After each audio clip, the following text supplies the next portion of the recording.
রায়গঞ্জ থানার অন্তর্গত ভাটল মালদা খণ্ডের চাঞ্চল্যকর ঘটনা।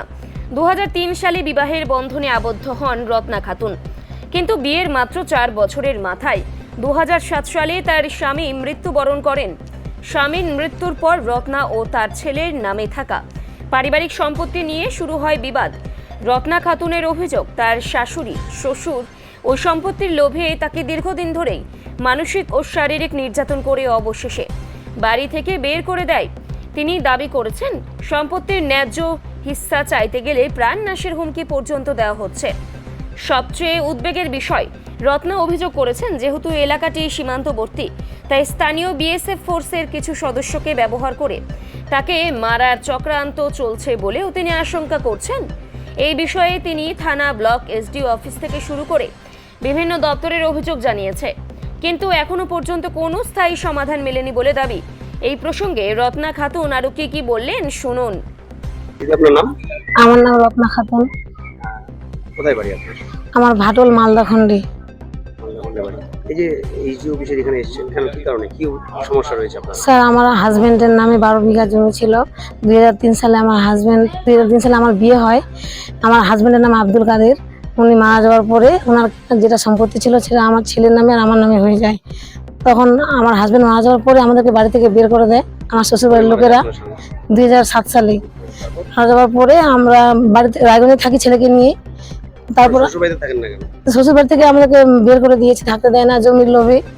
তারপর জমিগুলো এতদিন ধরে খেলো আত্মসাৎ করে, 1 পয়সাও ছেলেকে খরচা দেয়নি। এখন আমি ছেলেকে নিয়ে জমি বাড়িতে যাচ্ছি, তো আমাদেরকে মারার হুমকি দিচ্ছে, বারবার করে আমাদেরকে করছে, মেরে ফেলবে।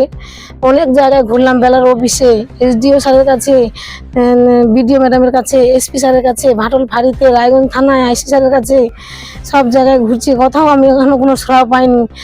সব জায়গায় চিঠি করেছি। আমার ব্যাপারটা সবাই জানে, এক কথায় সবাই জানে যে সব জায়গায় আমার চিঠি করানো আছে, সবাই জানে আমার ব্যাপারটা। আমি ভাটল ফাঁড়িতে জানাই, ভাটল ফাঁড়ির বড়বাবু বলছে, ওখানে তোমার ঝামেলা কেন যাচ্ছে, তুমি জমিটা ছেড়ে দাও, তোমার ছেলে চাকরি পেলে অনেক জমি কিনবে, এভাবে বলছে। আমি কোথাও শান্তি পাচ্ছি না। ভাটল ফাঁড়িতে দিন রাত আমার দেওয়ার কলামে এয়ারপোর্ট থাকে, পুলিশকে গাড়িতে করে নিয়ে ঘুরে বেড়ায়।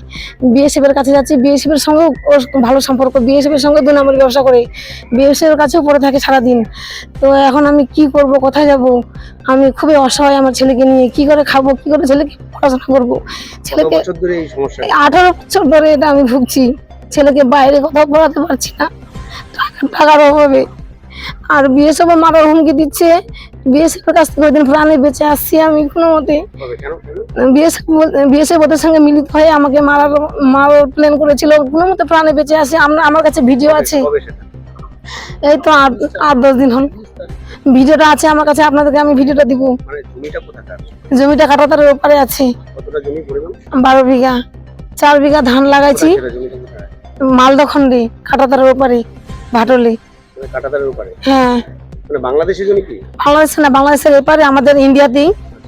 তো ওখানে প্রচুর লোক, সব গ্রামের লোক চাষবাস করছে, কারোর সঙ্গে বিএসএফ খারাপ ব্যবহার করে না, শুধু আমার সাথে কেন করছে আমি এটাই জানতে চাই। আমার কি অপরাধ? জমিটা আমার ছেলের, আমার নামে দলিল খতিয়ান সব আছে। ওই যে আমাদের দেওয়ারের কথা শুনে, আমাদের দেওয়াররা ওদের কথা শুনছে বিএসএফ। সবকিছু আছে, যে কাগজপত্র সব আছে, যে দলিল খতিয়ান সব দেখাইছি, সব জায়গায় চিঠি করেছি, সিওর কাছে গেছিলাম। এসডিও স্যার অনেক হেল্প করেছেন। বিডিও আজকে এসডিও স্যারের কাছে আবার এসেছি আমি, এসডিও স্যারকে সব ব্যাপারটা জানালাম। এসডিও স্যার আমাকে অনেক আশ্বাস দিলেন। আমার সামনে বিডিও ম্যাডামের সঙ্গে কথা বললেন, বিডিও ম্যাডামের কাছে দেখা করতে বললেন আমাকে। এখন বিডিও ম্যাডামের কাছে যাবো আমি।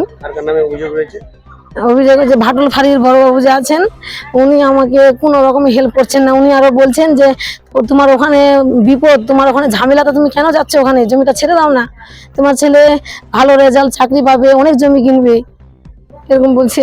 কোনো রকমের পুলিশ আমাকে হেল্প করছে না। আগে হেল্প করেছিলেন এসপি স্যার, আগে অনেকটা হেল্প করেছিলেন আমাকে।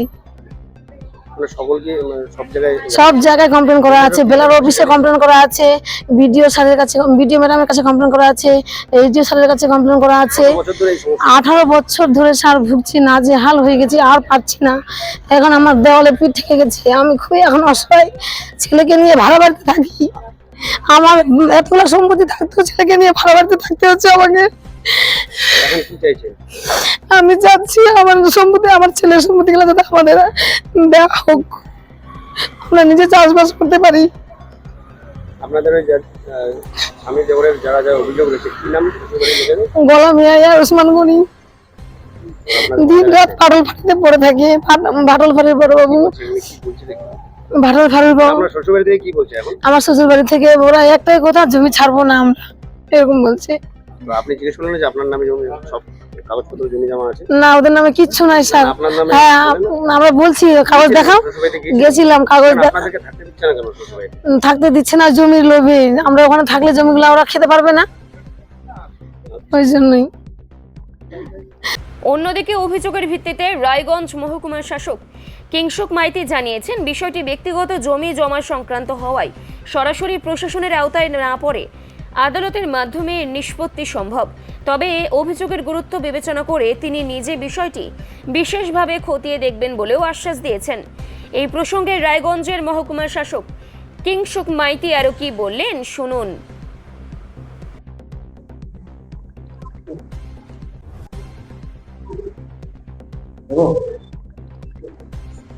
রত্না খাতুন একজন মহিলা করছে যে দীর্ঘদিন ধরে তাদের জায়গা দখল করে নিচ্ছে তাদের আত্মীয় ব্যবহারের বিরুদ্ধে অভিযোগ।